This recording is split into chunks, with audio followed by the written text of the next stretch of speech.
Bonjour à chacun de vous. Nous sommes le 15 août et dans nos calendriers, c'est la fête de l'Assomption. L'histoire ne nous raconte pas ce fait, l'histoire biblique n'en parle pas.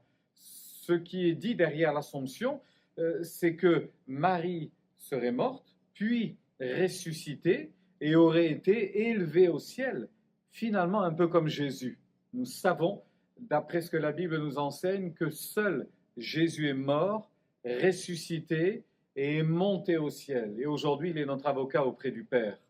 Nous retrouvons cette différence qu'il y a entre Marie, la Vierge Marie, Marie qui a porté l'enfant Jésus, Marie qui a donné naissance à Jésus, Marie à qui une grâce a été faite, Marie qui a accepté d'obéir au plan de Dieu avec une foi extraordinaire. Comment imaginer cette jeune fille capable d'accepter que malgré qu'elle soit vierge, qu'elle n'ait pas de relation amoureuse, comment imaginer que cette jeune femme accepte d'entendre qu'elle va devenir enceinte et qu'elle donnera naissance au Messie, au Sauveur?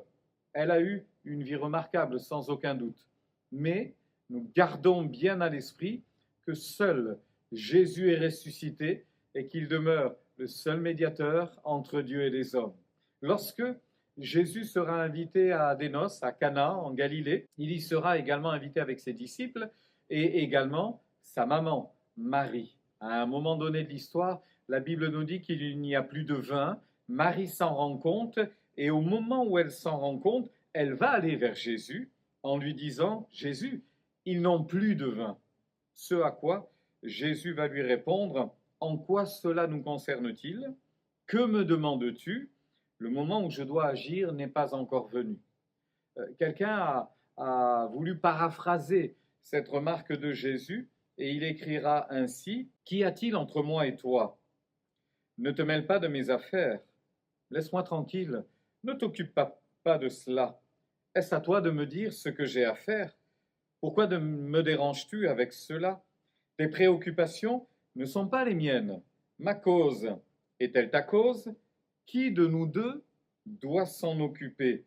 Que me demandes-tu de faire?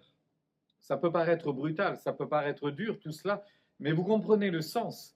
Jésus est en train de dire à Marie, ce pourquoi Dieu t'a choisi arrive à son terme, c'est quasiment achevé. Maintenant, je commence mon ministère et il ne peut y avoir d'interférence parce que Jésus, bien évidemment, sait qu'il est l'envoyé de Dieu, le Fils de Dieu, et qu'il n'y a plus rien de commun, finalement, entre ce qu'il est, le Fils de Dieu, et Marie, une enfant de Dieu qui a servi Dieu en son temps. Alors que Dieu nous rappelle encore cette belle vérité, des hommes, des femmes, tels que Marie, ont eu l'opportunité de servir Dieu de manière remarquable. Et bien que Dieu nous donne l'envie, le souhait, le désir de le servir autant que possible, du mieux possible. Mais souvenons-nous que seul Jésus est le médiateur entre Dieu et les hommes, que seul Jésus pardonne les péchés, que seul Jésus a offert sa vie pour notre pardon. Alors aujourd'hui, en ce 15 août, s'il nous faut élever un nom, c'est le nom de Jésus que nous élevons. Si nous devons élever une personne, c'est la personne de Jésus. Si nous devons célébrer quelqu'un aujourd'hui, ce sera encore Jésus, notre bien-aimé Sauveur. Je vous souhaite une belle journée.